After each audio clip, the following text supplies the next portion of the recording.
मंडळी, बरेच दिवस शांत राहिल्यानंतर मनोज जरांगे पुन्हा एकदा मैदानात उतरले. सध्या त्यांचा पश्चिम महाराष्ट्र दौरा सुरू आहे आणि या दौऱ्यात होत असलेल्या त्यांच्या प्रत्येक सभेत त्यांच्या तोंडात एकच नाव आहे, ते म्हणजे चंद्रशेखर बावनकुळे. आता मनोज जरांगे बावनकुळे यांना उद्देशून काय काय बोलले आणि त्यांनी बावनकुळे यांना कुणाकुणाची उपमा दिली यावर आपण बोलणार नाही आहोत. ते सगळं सोशल मीडियावर तुम्ही बघितलंच असेल.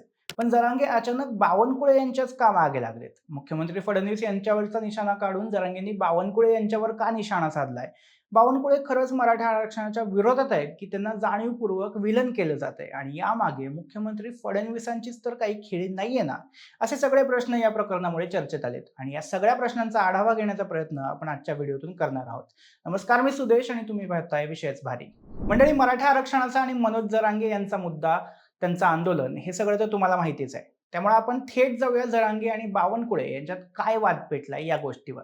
तर झालं असं की काही दिवसांपूर्वी कुणबी प्रमाणपत्र सादर केलेल्या काही नगरसेवकांची कुणबी प्रमाणपत्र अवैध ठरवत त्यांची नियुक्ती अपात्र ठरवण्यात आली आणि तिथूनच या वादात ठिणगी पडली. याच्या दुसऱ्याच दिवशी मनोज जरांगे यांनी पत्रकार परिषद घेत मुख्यमंत्री देवेंद्र फडणवीस, उपमुख्यमंत्री एकनाथ शिंदे यांच्यावर थेट निशाणा साधला. त्यातच महसूल मंत्री चंद्रशेखर बावनकुळे यांच्या पत्रामुळेच या नियुक्त्या अवैध ठरवल्या गेल्या असा थेट आरोप जरांगे यांनी केला. आणि तिथूनच फडणवीस आणि शिंदे हे बाजूला राहिले आणि जरांगेंचा फोकस सगळा हा फक्त बावनकुळे यांच्यावर केंद्रित झाला. त्यातच त्यांनी 29 ऑगस्ट रोजी मुंबईत पुन्हा उपोषण करणार असल्याचं जाहीर केले आणि त्या अगोदर त्यांनी पश्चिम महाराष्ट्र दौरा सुरू केलाय. या दौऱ्यातील प्रत्येक सभेत ते महसूल मंत्री चंद्रशेखर बावनकुळे यांच्यावर थेट निशाणा साधतायत. त्यांच्या बोलण्याची नक्कल करतायत, तसंच त्यांना वेगवेगळ्या उपमा देऊन त्यांचा अपमान करतायत. बावनकुळे हे परळी गँग म्हणजेच धनंजय मुंडे आणि पंकजा मुंडे यांच्या प्रभावात येऊन मराठा आरक्षणाला विरोध करत आहेत असा थेट आरोप जरांगे यांनी केलाय. बावनकुळे हे भाजपचा ओबीसी चेहरा आहे. तसेच मराठ्यांना ओबीसी मधून आरक्षण मिळू नये अशी त्यांची अगोदरपासूनच भूमिका राहिली आहे. ओबीसींच्या मूळ आरक्षणाला धक्का न लावता मराठा समाजाला वेगळं आरक्षण द्यावं अशी भूमिका त्यांनी नेहमीच घेतली आहे. त्यामुळे मराठ्यांना ओबीसीतून आरक्षण मिळण्यात बावनकुळे व इतर ओबीसी नेते अडथळा ठरवत आहेत अशी भावना मराठा आंदोलकांमध्ये निर्माण झाली आहे. त्यातच ते आले सत्ताधारी पक्षाचे. त्यामुळे मराठा आरक्षणाला विरोध करणारे राज्यातले इतर ओबीसी नेते जसे की छगन भुजबळ, गोपीचंद पडळकर यांच्यापेक्षा चंद्रशेखर बावनकुळे हे सतत निशाण्यावर येत आहेत. बावनकुळे यांनी सुद्धा जरांगे यांच्या आंदोलनावर आणि त्यांच्या भाषा शैलीवर वेळोवेळी टीका केली. तर जरांगे यांनी बावनकुळे यांच्यावर मराठा आरक्षणाच्या विरोधात कट कारस्थान रचण्याचा आणि सरकारला आंदोलनाविरुद्ध फूस लावल्याचा थेट आरोप केलाय. त्यातच बावनकुळे यांनी आता जरांगे पाटील हे राजकीय स्क्रिप्ट वाचतायत अशी प्रतिक्रिया दिल्यामुळे मराठा आंदोलकांमध्ये त्यांच्या विरोधात प्रचंड रोष निर्माण झाला.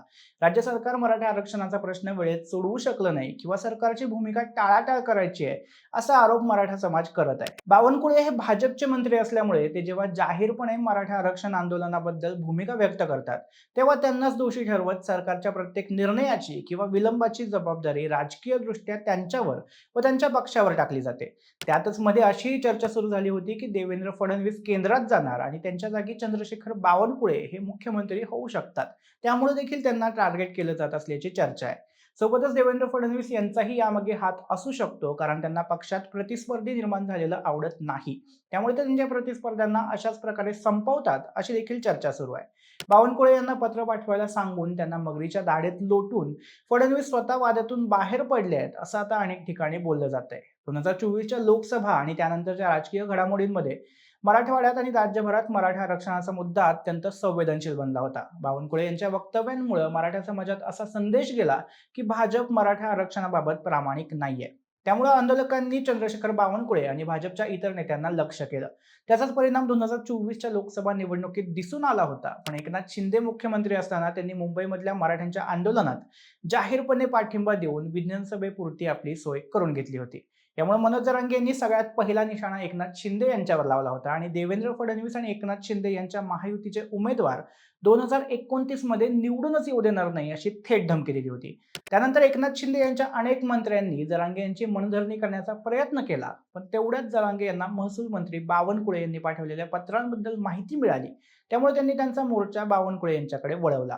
त्यांच्यावर अतिशय खालच्या पातळीवर जाऊन टीका केल्यानंतर बावनकुळे यांनी त्यावर तीव्र नाराजी व्यक्त केली आणि वापरलेल्या शब्दांचा निषेध केला. माझ्या घरी माझी पत्नी, मुलगा, सून वगैरे आहेत आणि ते अशा प्रकारच्या टीका ऐकत असतात असं म्हणत ते भावनिक झालेले बघायला मिळाले. त्यानंतर जरांगे यांनी पुन्हा पत्रकार परिषद घेऊन त्यांनी मराठ्यांच्या लेकरांना त्रास देण्याचा प्रयत्न केला म्हणून त्यांना या भाषेत उत्तर दिलं. यानंतर त्यांना उद्देशून काही बोलणार नाही असं स्पष्ट केलंय. त्यामुळे या दोघांमधला वाद आता संपलाय असं म्हणू शकतो.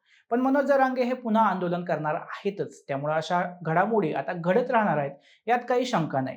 असो, मंडळी, तुम्हाला काय वाटतं? मनोज जरांगे यांनी महसूल मंत्री बावनकुळे यांच्यावर जे आरोप केले, त्यात काही तथ्य आहे का? तुमची मतं कमेंट करून नक्की कळवा आणि सोबतच विशेष भरीच्या YouTube चॅनलला सबस्क्राईब करायला विसरू नका.